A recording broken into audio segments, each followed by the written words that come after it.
చిత్తూరు జిల్లా పలమనేరులో ఏనుగు దాడి చేసింది. ఎలిఫెంట్ హౌస్ దగ్గర ఉన్న అధికారిపైనే ఏనుగు దాడి చేసింది. గణేష్ చతుర్థి సందర్భంగా పూజలు చేసే క్రమంలో అధికారి గొలుసు తీసేశారు. దీంతో శిక్షణ ఇస్తున్న అధికారిపై జయంత్ అనే ఏనుగు దాడికి దిగింది. ఘటనలో రిటైర్డ్ అటవీశాఖ అధికారి రఘునాథ్ స్వల్పంగా గాయపడ్డారు. వెంటనే పలమనేరు ఏరియా ఆసుపత్రికి రఘునాథ్ ని తరలించారు.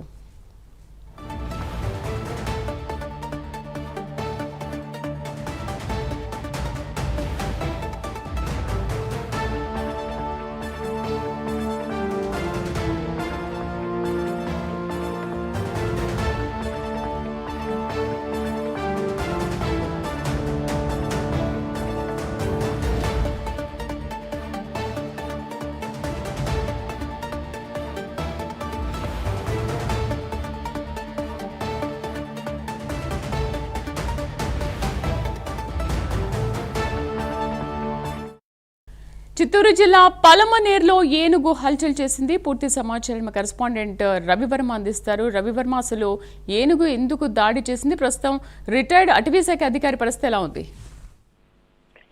ఇదేవి పలమనేరు ఏనుగుల శిక్షణా కేంద్రంలోని కుంకి ఏనుగులు గత 3 నెలల క్రితం కర్ణాటక నుంచి తెప్పించారు. అయితే ఆ ఏనుగులతో పాటు మన ఆంధ్ర రాష్ట్రంలో చిత్తూరు జిల్లాలో అటవీ శాఖ అధికారులు బంధించినటువంటి ఏనుగులతో శిక్షణ అయితే ఇస్తున్నారు. దాదాపు 8 ఏనుగులకు శిక్షణ ఇస్తున్నారు. ఈ క్రమంలోనే ఇవాళ వినాయక చవితి కావడంతో వాటికి పూజలు చేయాలని చెప్పేసి అధికారులు అయితే సంకల్పించారు.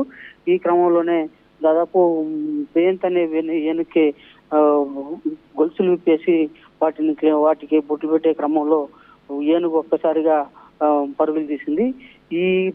వాటిని ఏనుగుని బంధించే క్రమంలోనే అధికారులపైకి విరుచుకుపడింది. ఈ క్రమంలోనే 3కి గాయాలయ్యాయి. వారిలో ఒకరి పరిస్థితి మాత్రం కొద్దిగా విషమంగా ఉంది. తలకు బలమైన గాయం తగిలింది. వాటిని హుటాహుటిన అధికారులు అయితే స్థానికంగా పలమనేరు ప్రభుత్వ ఆసుపత్రికి తరలించారు. అయితే ఎవరికి ఎలాంటి ప్రాణ నష్టం లేదనేసి అధికారులు అయితే స్పష్టం చేశారు. ముఖ్యంగా ఏనుగులు శిక్షణా క్రమంలో వాటిని బంధించి ఉంచడం వల్లనే అవి కొన్ని ఇరిటేట్ అంటే ఒత్తిడికి లోనవుతున్నాయి. దీని కారణంగానే ఇలా ప్రవర్తించిందని చెప్పేసి అధికారులు అయితే స్పష్టం చేశారు. ఇప్పుడు పరిస్థితి అయితే అన్ని సక్రమంగానే ఉన్నాయని చెప్పి అధికారులు స్పష్టం చేస్తున్నారు. Ravi Varma, thank you.